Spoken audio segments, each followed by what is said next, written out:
Ladies and gentlemen, welcome back to a whole new episode of Full Steam Ahead. I'm your host, Zoe, with my partner in crime on the other side, Mr. Cantu. How's it going? How do you do? Hope everyone had a great weekend. It was baseball, football. Of course, I know there's a lot of people out there that are listening that could be playing fantasy football. Um, Besides football, I mean, it's baseball. It's already getting closer to October. And this is episode 130. We're going to call it a not a Royal series. It was not a Royal series for the Astros. Dropped the first game on Roberto Clemente Day to the Royals, second game as well. And they drop another series to a team that has over 100 plus losses. So, I mean, the Astros have won two of the six games against the A's and the Royals together. That's not doing the job, Angel. They got to take care of business. And right now they're playing to the competition, to the Oakland Athletics and the Kansas City Royals. They won't see the A's ever again this season, but they will see the Royals one more time this coming week for the last homestand for the Astros at Minute Maid Park this regular season. And if they play I mean, they're going to play the Royals again. They got to find a way to win that series and possibly, honestly, sweep that series. But enough about that. Last game on ended on a good note. Fernando Valdez did good. Jordan Alvarez, Jake Myers got play, and he took advantage of it. A home run and a triple as well. But Angel, give me that one word to describe this series. Like I was saying, it's not a Royal series, but at the end of the day, happy flight back to Houston, and hopefully they could carry the momentum into Minute Maid Park. Yeah, I'm gonna double up from last week and say this was an underwhelming series again. Back to back underwhelming series where this Astros do not produce and win the series. Again, I think they got lucky last on Saturday that the Rangers lost, so they were still in first place by half a game. So it'll be interesting to see where they stand now. Actually, I said they're in first place. I think they're still in first place. They're one They're and they're still in first place. Yeah. okay, because of the victory today. But again, very underwhelming. These are the teams where you want to take advantage of and take those series. Is they this is they this Oakland and Kansas City series were the series where they can increase their lead on the AL West, not decrease it, and the Astros just did not do that. Yeah, we've talked about this many times. Like when the Rangers lose, the Astros decide to lose that same day. Even you can even say with the Seattle Mariners too. I mean, because the Mariners just lost a series against the Dodgers. The Guardians swept the Rangers at home. But for the Seattle Mariners, I'm gonna read the real quick the standings. As of now, it's 84-66 Houston in first, Texas Rangers 82 and 67 with 1.5 games back from first place. And then you got the Seattle Mariners at 81 and 67. And currently, as we are recording this on a Sunday, the Mariners are losing 5-1 to the Los Angeles Dodgers at home at T-Mobile Park too, which is very surprising. So there's a possibility the Mariners might get swept and could be 2.5 games back of first place. But like I was saying, the Astros are 84 and 66. In this series, like you were saying, it was very underwhelming. But I mean, a positive thing, the Astros did win that game. Another positive is Framber Valdez being able to see him look like getting back to his original self, which we will shout out in a minute. But to see your A's getting back in that formation that he was in the beginning of the season, that's going to be very important for the Astros if they do make the playoffs because they're going to need him and Justin Verlander them first two games going off full cylinders. But Angel, to start off with our shout outs, and I'm gonna throw a little shout out first to them jerseys, the Houston Eagles. Oh yeah, they Them were them nice. jerseys look nice. They did salute to the Negro Leagues, celebrating the Negro Leagues.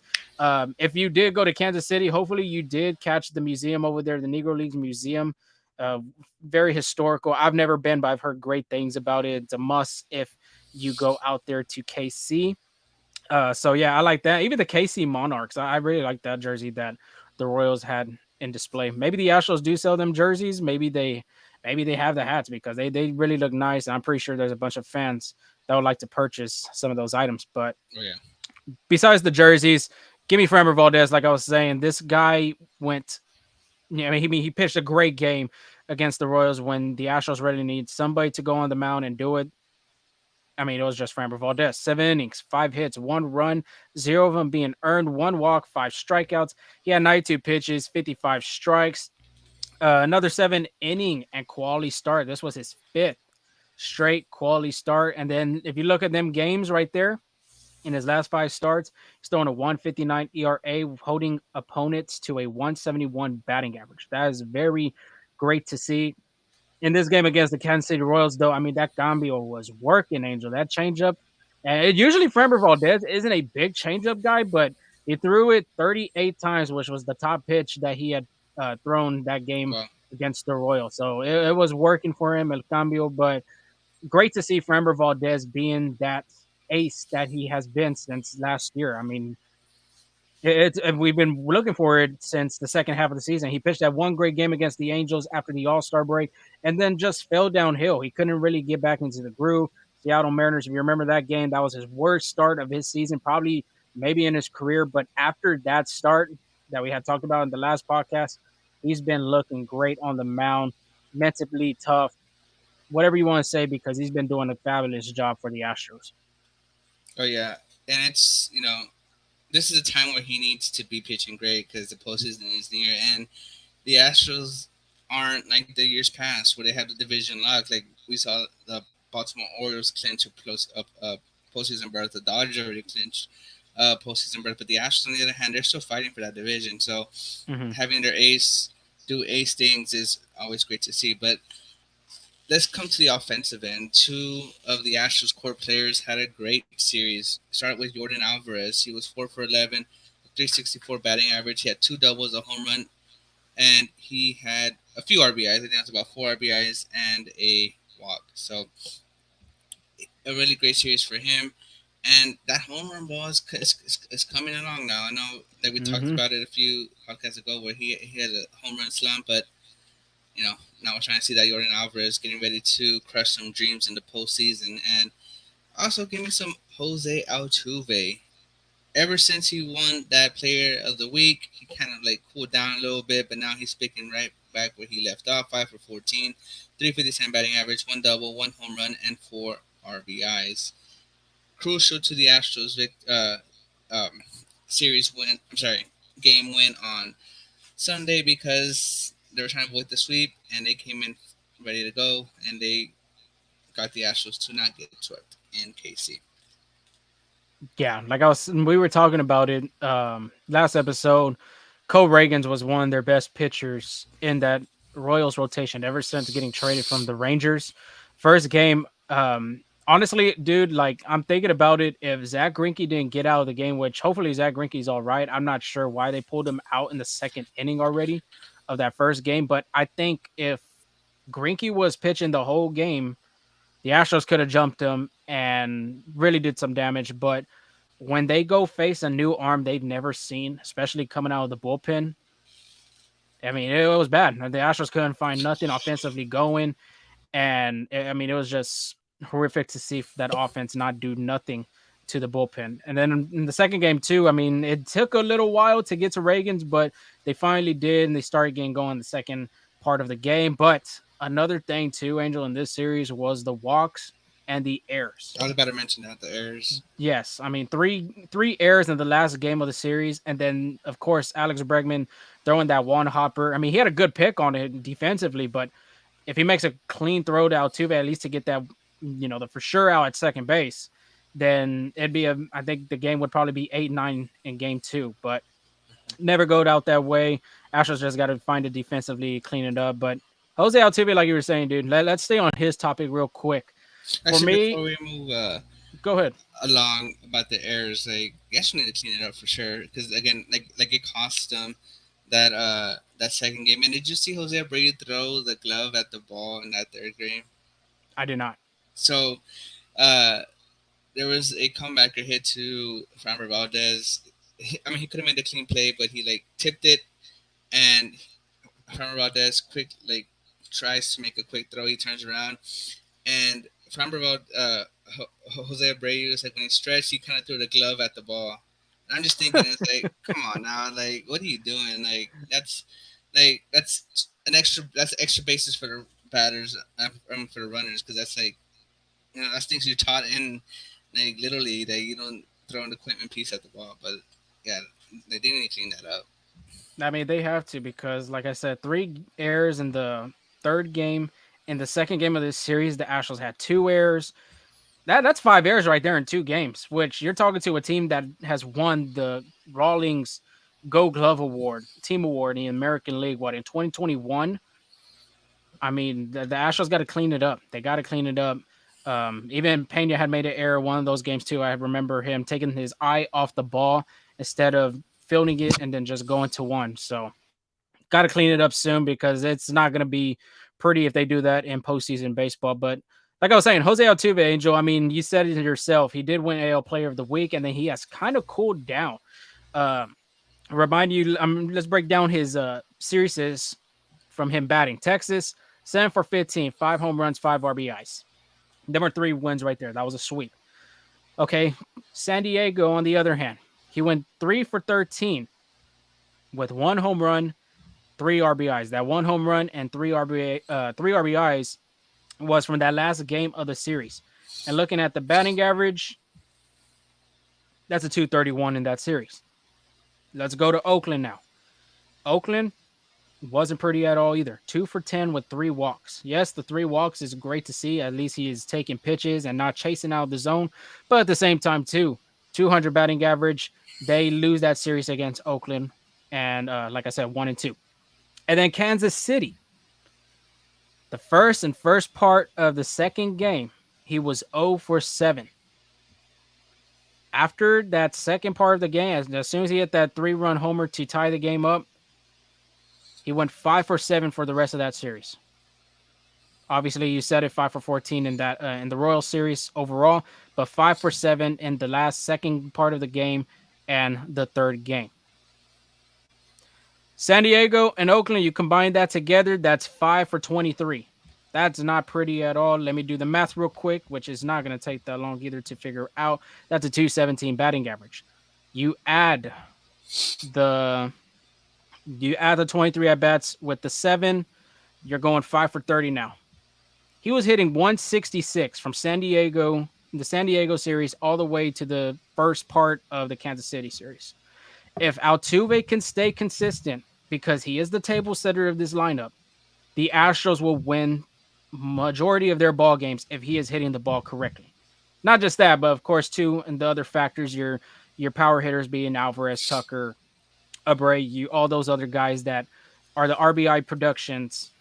They got to figure that out. But they've done their job. It's just Altuve. If you could find a way to get on base, the walks, the hits, Altuve's the best Altuve when he is hitting and getting on base, not chasing out of the zone.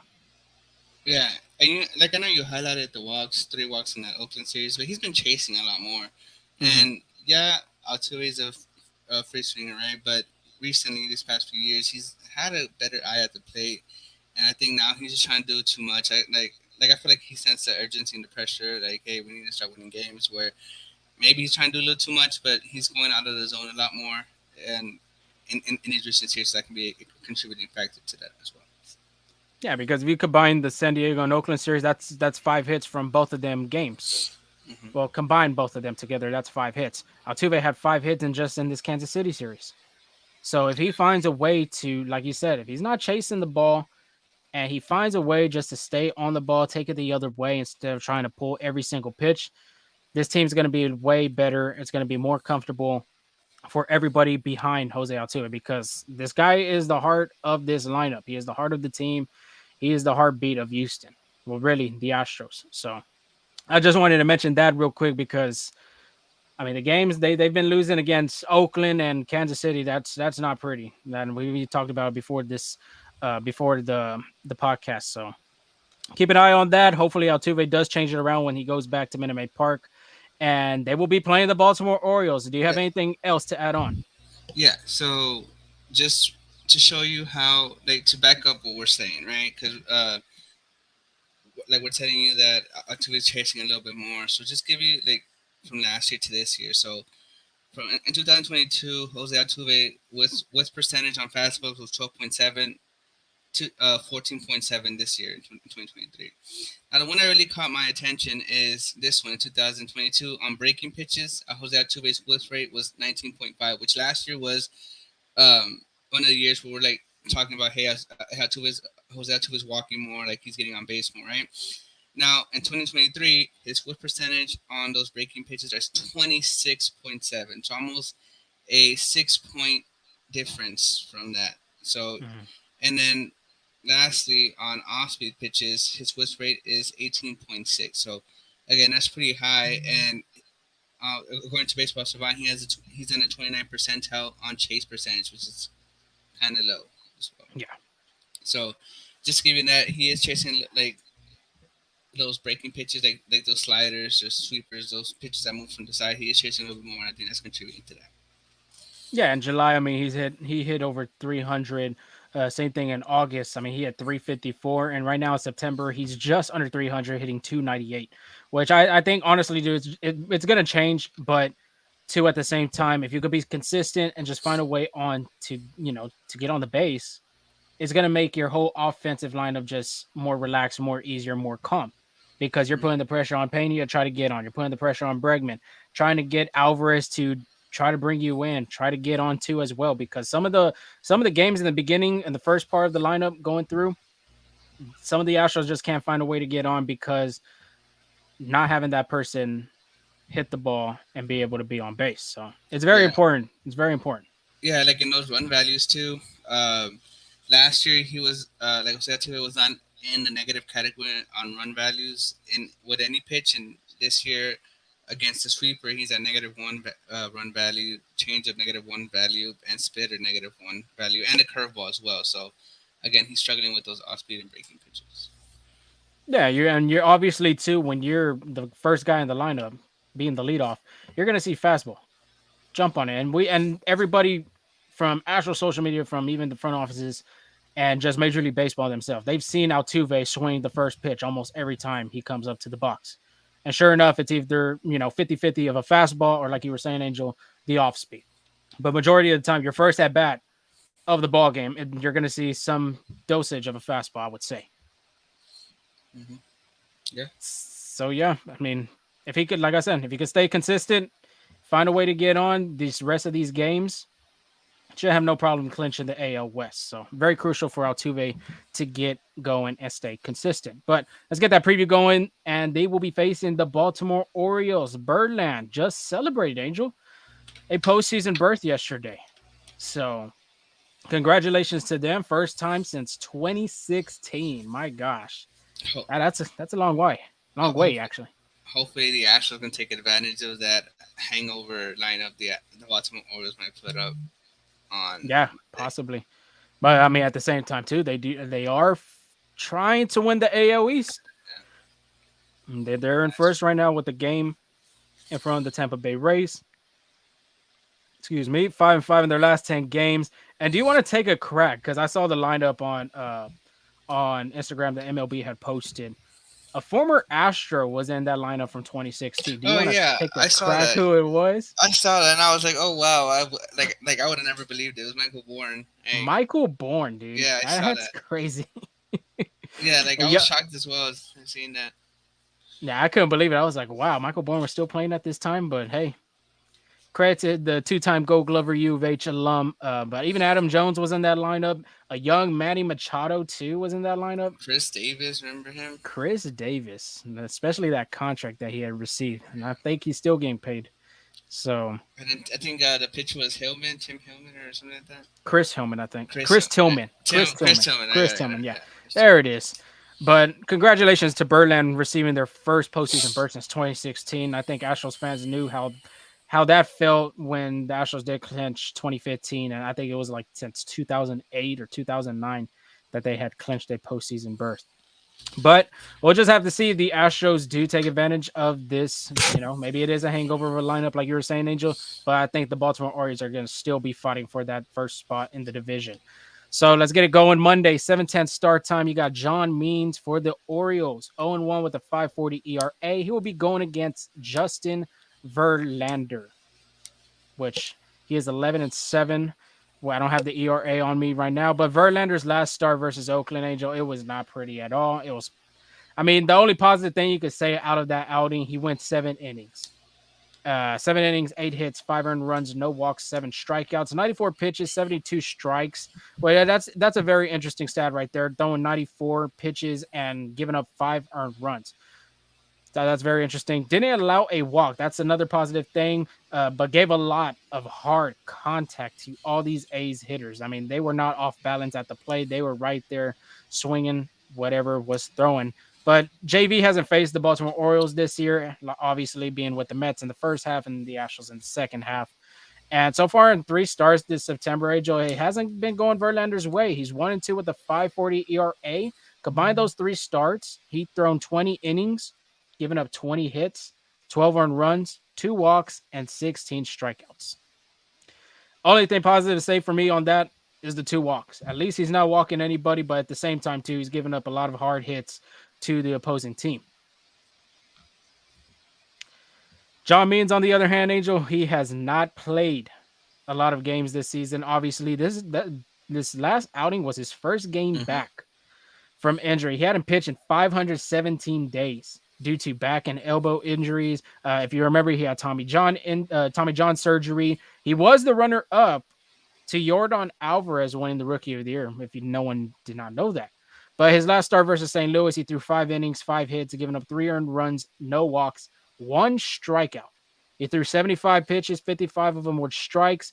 So I am predicting a pitch count that we're going to see from John Means. Obviously, he's trying to get back in the groove of things for the Baltimore Orioles, maybe try to be in that starting rotation for the postseason. So if I had to predict, Angel, I think he'll probably reach about 80, mid 80 pitches, I would say, thrown this game because 75 is a good start, but he'll probably look at the 80s and Brennan High would probably take him out of the game. I agree. So Tuesday, you got a 7:10 start time. The Orioles have yet to say who they're going to throw, but if you're looking at it on paper, it's going to look like it's going to be Kyle Gibson, the 10-year vet. He is 14-9 with a 4.98 ERA. He'll be going against Hunter Brown, who is 11-11 with a 4.61 ERA. And Hunter Brown's last outing versus Oakland was phenomenal, Angel. I mean, hitless, scoreless, everything. He had the no-hitter going for the Astros in the beginning. He threw 5 innings, no hits, no earned runs, two walks, seven strikeouts. He did throw 78 pitches. 53 of them were strikes. So I'll be interested to see if Dusty Baker allows him to throw a little bit more pitches, maybe get into that 6 inning mark again. Try to get the kid's confidence back and going. His last start at Baltimore, he did pitch pretty well. I remember that game. I was watching that game.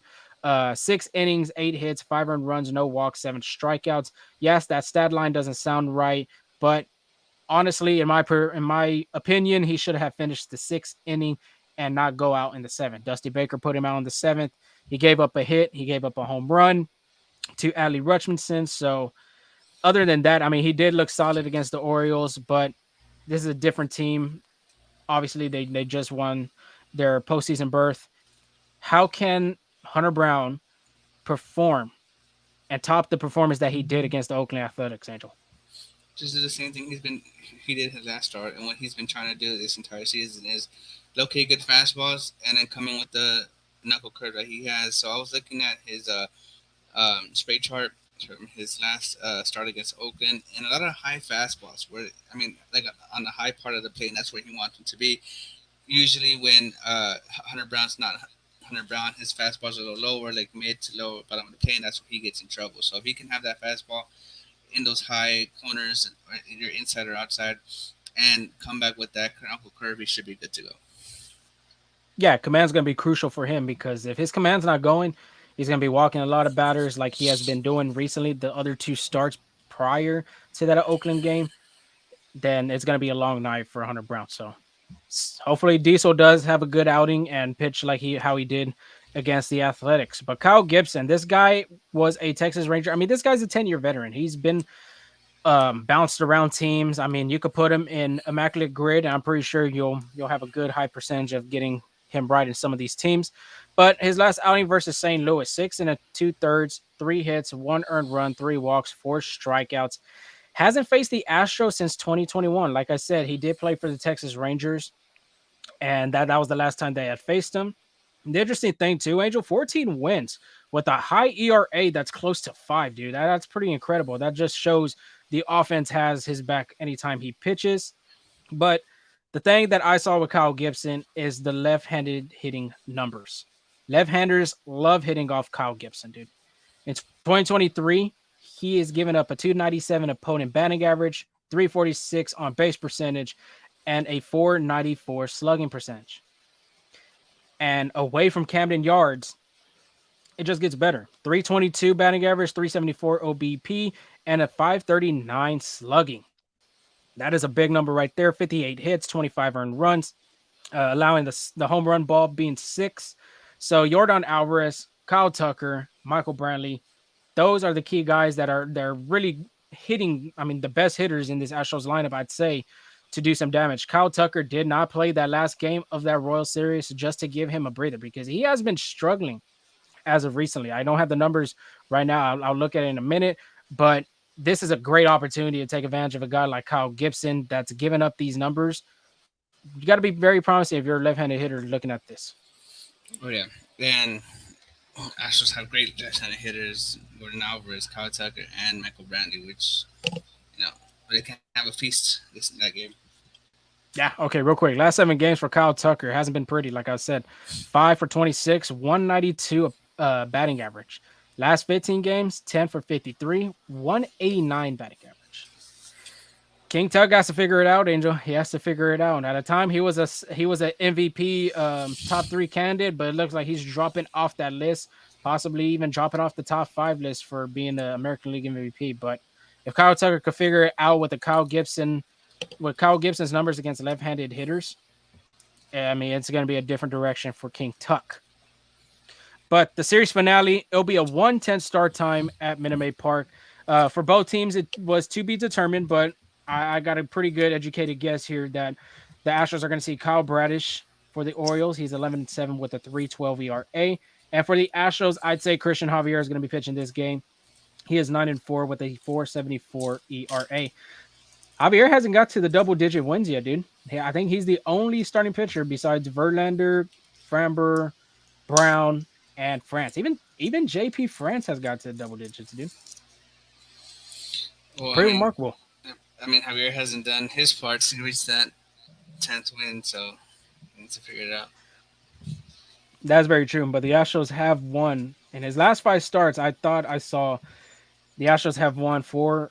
I think he had like a 4-1 record in his last 5 starts with wins. So that's pretty impressive. But didn't get the win against Oakland for sure. 5 innings, 5 hits, 3 runs being earned, 1 walk, 6 strikeouts. That is a great start. I'd say you were close to getting a quality start, Angel. You were close I to thought getting that quality start. I thought he was gonna do it, but then I saw Graveman was warming up while the Astros were hitting in the bottom of the fifth. I was like, oh man, that's it.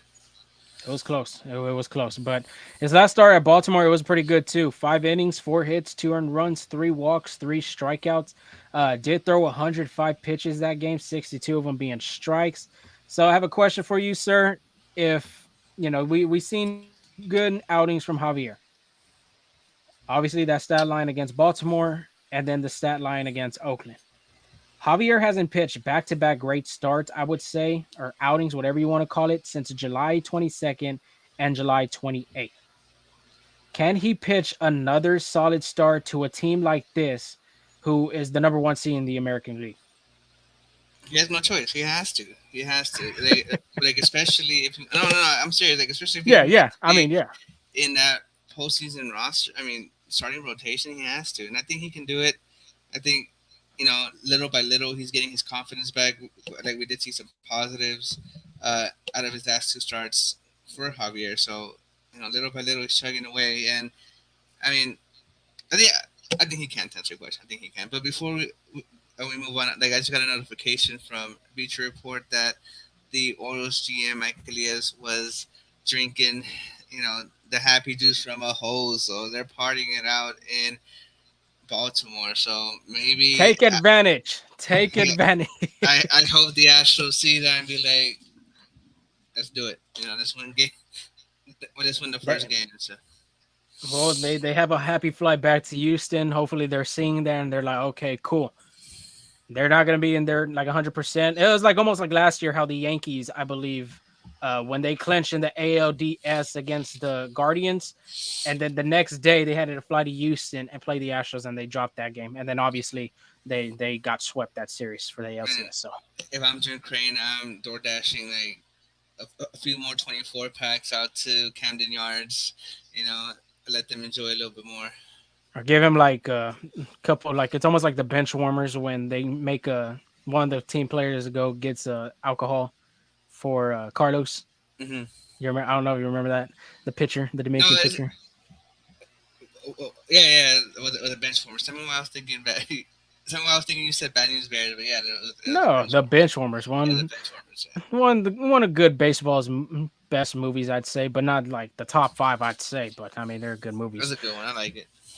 Yeah, so hopefully, I mean, the Astros do take advantage of that. But real quick, let's go with Kyle Bradish because Bradish has been really great for the Orioles. I think this is probably their ace, I'd say, over Dean Kramer. Grayson Rodriguez too has been doing good for them. But Kyle Bradish's last outing wasn't pretty. 7 innings, 7 hits, 4 earned runs, no walks, 5 strikeouts. He has not faced the Astros this year, but career wise against Houston, Angel, last year in 2022. He was 2-0. He threw 16 innings total, 4 hits, 2 walks, 16 strikeouts. He carries a 0 ERA.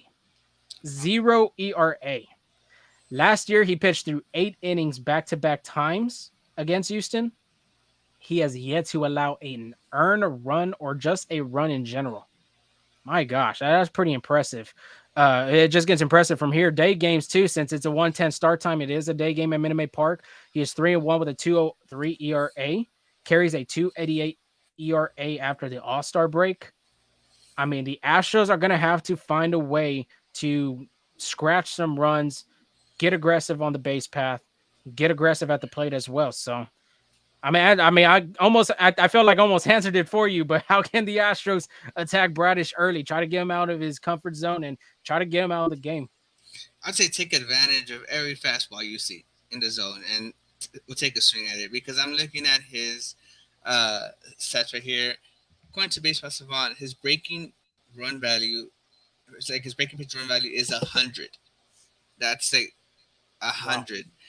And just to get just to give that number more in perspective, so his opponent batting average on the slider, which is a pitch he loves, is 184, and he's thrown it 732 times, 500 times to right-handed hitters, so that's just an attack, and then 232 times to left-handed hitters. And his run value on that pitch is 10. So again, Now that's pretty good. he's in the 100 percentile. Now that's with the slider, and that's his best pitch. That's the pitch he wants to give you with the curveball as well. He's in throw that curveball a lot as well. He's thrown it 418 times, and his opponent batting average on that is 153. So that is what he's going to try to attack you with. But how do you get guys to think curveball, fastball? Well, you have to set them up with the fastball, right? Like in order for Mhm. them to not get too comfortable up there in the plate.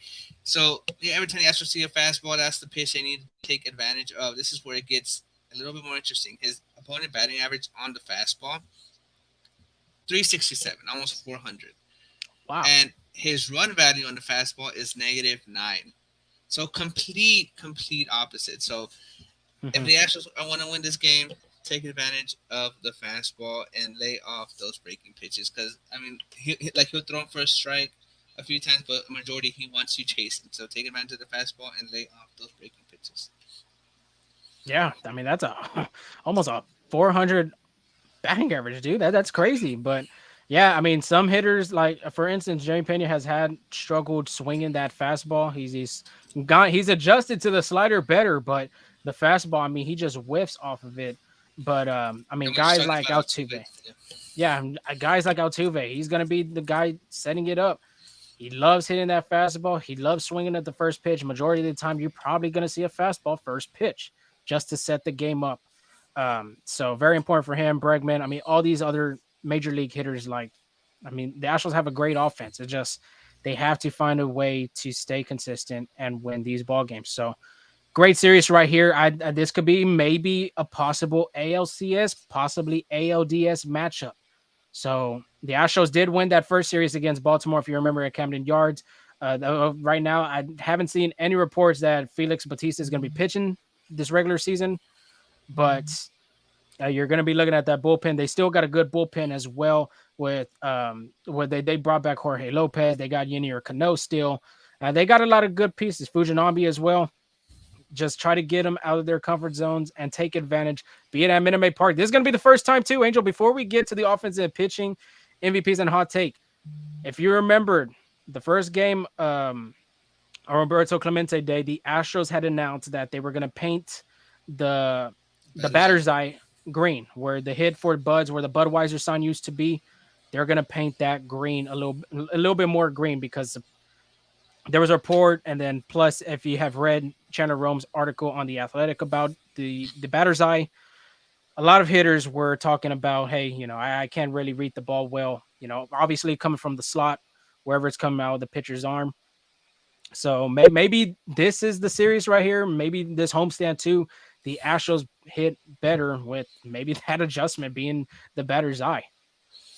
yeah. It'll be interesting to see how that affects them, maybe for the positive as well. But yeah, that is enough for our game preview. Now it's time for our MVPs and our hot takes. So I had Alvarez, France, and Astros sweep the Royals. Well, I don't know. I give myself a 1 out of 3 on that one because France did not get the win. Alvarez had a pretty good series, and the Astros obviously did not sweep the Royals. So uh, we'll try it again this time around. So my offensive MVP, I know he's been struggling a little bit, but I'm gonna say Kyle Tucker. I say he gets on the um, back on the right track.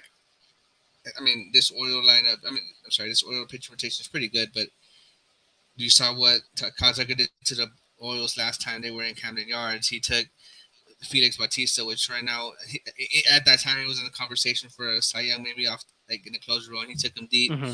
at the end of the game. So Kyle Tucker loves the big moments, and I think he can do better in that regard. And then my pitching MVP is to be Hunter Brown. I say he has back-to-back great starts, and you know I think he's set up for a good start. And then my hot take is all Astros starting pitchers throw 6 innings or more. I know Javier's pitching this time around. I'm still believing in it. 6 innings or more is what I'm thinking. Now, when I was writing it, I was like, well, maybe Dusty has like little, how he did with last time he had them pitch 5, but Mm-hmm. this time they don't have a day off between starts. So I think maybe he's trying to push those starting pitchers just one more inning. So that's what I said, 6 innings or more. Interesting. They actually do have one more day off No, after. I'm not like after the series. I'm saying, but like not on Oh, Monday. okay. I was saying, I was like, what? But yeah, I mean, possibility could be Hunter Brown, Christian Javier being the question marks right there Okay. to throw 6 or more, because Justin Verlander, I feel like he could throw 6, like nothing. He obviously threw 7, giving up 5 runs against the Athletics. So very possible, Angel. Very possible. Them are some good ones. But mine, I had Kyle Tucker. Kyle Tucker did not have a great series. Framber Valdez, of course, Framberized the Kansas City Royals. And then I said my hot take, Astros bullpen collects a combined of 10 or more strikeouts. And I was doing it right now when you were talking about your MVPs. They had 6 strikeouts. They only threw from the second to the third game, they only threw 1 strikeout, the bullpen, which was crazy. Yeah, That's just insane. but But yeah, and that was cool because that's like just Kuno, yeah, I yeah, was gonna ask you that too. because like I have it for my over and unders. Actually, that's gonna be one of them. So yeah, that's crazy.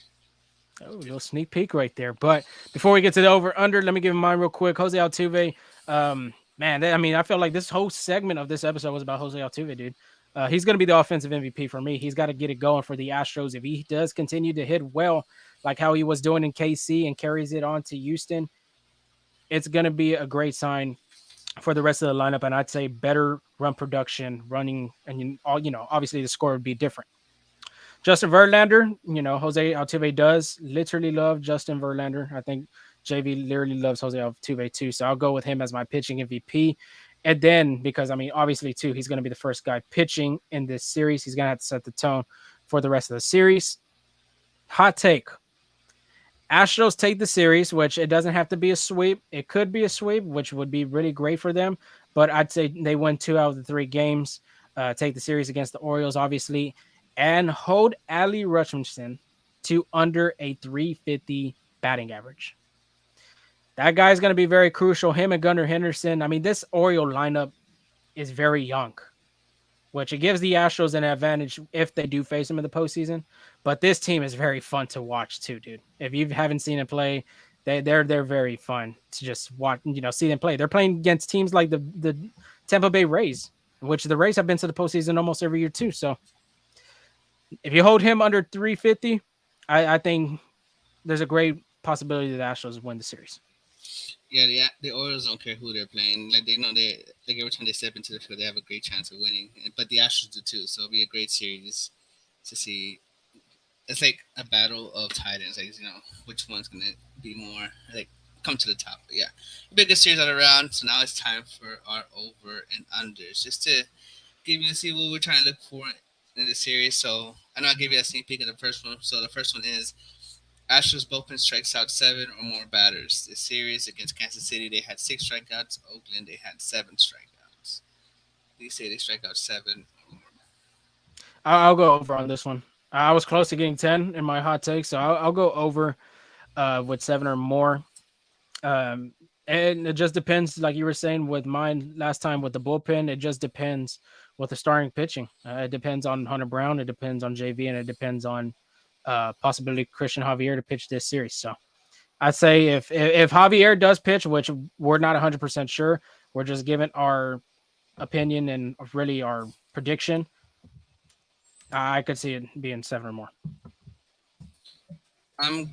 Again, if Javier wasn't pitching, and I know my hot take is that each Astros pitches six or more innings, but I think like Javier might do six in the third or six and two thirds if he does, right? So I'm gonna go over this time around, just because of that, and I'm curious to see if there's gonna be like a pitch count again on Brown. He has thrown more innings than he has, so I'm gonna go over on this. I think the bullpens could use a little bit more than what they need to.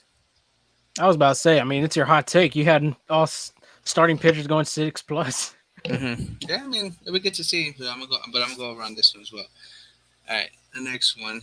Brown allows less than five hits against the Baltimore Orioles. Against Oakland, obviously, he allowed zero hits. San Diego, six, and against the Yankees, five. So do you go over five hits or under? Ooh, this one's a tough one. You know what? Give me under. I believe in him. I think that last start boosted his confidence. Like I said, if the command's there, Angel, he can go over 6, and there's a possibility that he can even, give less than 5 hits. So I'll say under. I'm going to go over on this one. The Baltimore Orioles aren't the Oakland Athletics, and they aren't the Yankees. So I'm going to go over on this one. I I think mean, they get. but them are some good lineup. I mean, good players on that on their lineups, and the Yeah. Yankees and the Padres. Real quick, let me see. Oh, he gave up 8 hits against Baltimore his last start against the O. So yeah, you may have something there, but I feel confident about the rookie. Okay. The third one, over and under. Altuve tallies four or more hits. I'm gonna start with this one, real quick. He is my. Oh, he is your. Sorry, This is I was mine, thinking about man. last Hold week. up, Yeah, I was hold thinking up. about last week. I was thinking he is your MVP, but I'm gonna go with over on this one as well. I think Jose Altuve is trending in the right direction. I know he's been struggling a little bit, but he did hit a home run in that second game, and he had a three-hit game in the last game of the series. So I'm gonna go over on this one. Yeah, go ahead and put me the over too. I think after that second part of the game and then the last game, like you said, that 3 hit game, I think he's going to turn it around right here. And like we were talking about earlier, I think this lineup could be a little bit more dangerous. Now the last one. This was a. I think this was a new one. I don't know if we've done it before, but Astros strike out less than 22 times as a team against KC, which was I was surprised they struck out 26 times. Um, Wow. and the majority came in those first two games. So again, they leading runners on base, and then against Oakland, they struck out 18 times. Again, these Baltimore pitchers are pretty good. So what do you My think? gosh. Well, hopefully we don't see Oakland and KC in the playoffs, man. But I'll go under actually. Give me an under. I think this team does a better job at the plate. Yes, you do be aggressive, but at the same time, too, your vision and your discipline has to be there. When you're facing pitchers like Kyle Bradish, and then you're facing John Means, who hasn't pitched since 2019. So I'll go under.